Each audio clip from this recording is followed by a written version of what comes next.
Halo, saya Dharma dari kelas 11 MIPA 1 SMA Negeri 1 Palangkaraya. Hari ini saya akan menjelaskan dampak perkembangan kolonialisme dan imperialisme di Indonesia.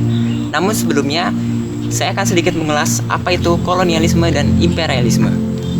Jadi, kolonialisme berasal dari kata koloni, yang dalam bahasa Latin artinya pemukiman. Upaya yang dilakukan oleh negara-negara penguasa dalam rangka menguasai suatu daerah atau wilayah untuk mendapatkan sumber daya disebut kolonialisme. Kolonialisme umumnya dilakukan oleh negara-negara yang memiliki kekuatan yang kuat. Sedangkan imperialisme berasal dari kata imperator yang artinya memerintah. Jadi, imperialisme adalah suatu sistem dalam dunia politik yang bertujuan untuk menguasai negara lain dalam memperoleh kekuasaan atau keuntungan dari negara yang dikuasainya. Jangan salah, kolonialisme dan imperialisme itu berbeda loh. Kalau kolonialisme bertujuan untuk menguasai dan menguras habis semua sumber daya atau kekayaan alam dari negara yang dijadikannya sebagai tempat koloni, yang nanti dibawa pulang oleh negara yang menjajah. Sedangkan imperialisme bertujuan untuk menanamkan pengaruh pada semua bidang kehidupan negara yang bersangkutan dengan mengajarkan bangsa yang dijajahnya untuk berbudaya dan memiliki cara hidup yang sama dengan negara induk. Kalau berbicara tentang perbedaan, pasti ada juga yang namanya persamaan. Nah, persamaan dari kolonialisme dan imperialisme adalah membuat negara yang dijajah semakin sengsara atau menderita, dengan kata lain semakin terpuruk, dan membuat negara yang menjajah semakin makmur.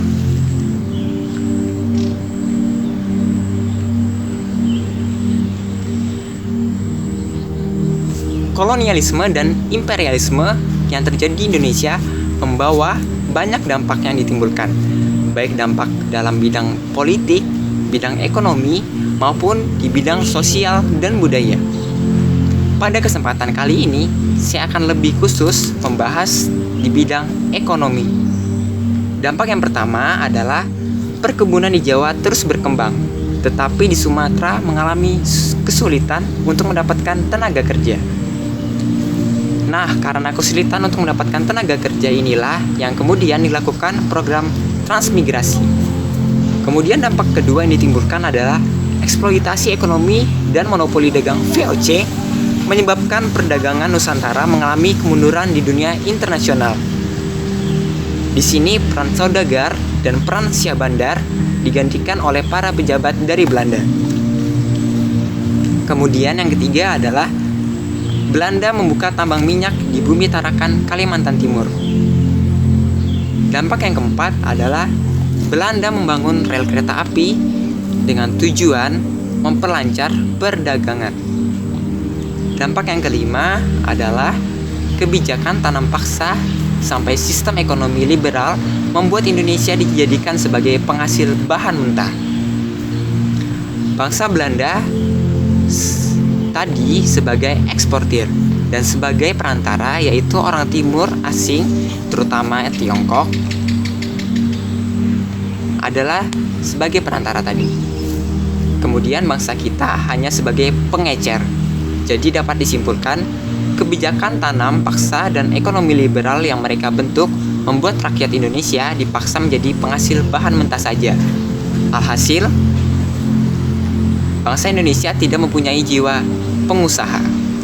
Kemudian dampak yang keenam adalah pengusaha pribumi dengan modal kecil kalah bersaing dengan pedagang besar karena pintu politik terbuka. Dan dampak terakhir atau dampak yang ketujuh adalah Belanda membangun waduk, jalan, irigasi, jalan kereta api, dan pelabuhan untuk mendukung program penanaman modal di Indonesia dengan sistem kerja paksa atau kerja rodi.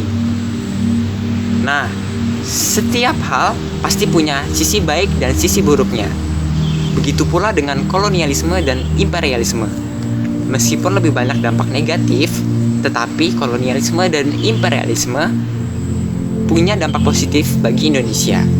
Dampak negatif contohnya sumber daya Indonesia dikuras habis, kemudian rakyat Indonesia dijadikan budak dan tidak dapat mengembangkan potensi yang dimiliki Indonesia. Kemudian, dampak negatif lainnya, keadaan ekonomi di Indonesia lumpuh dan terjadi kelaparan di mana-mana, dan masih banyak lagi.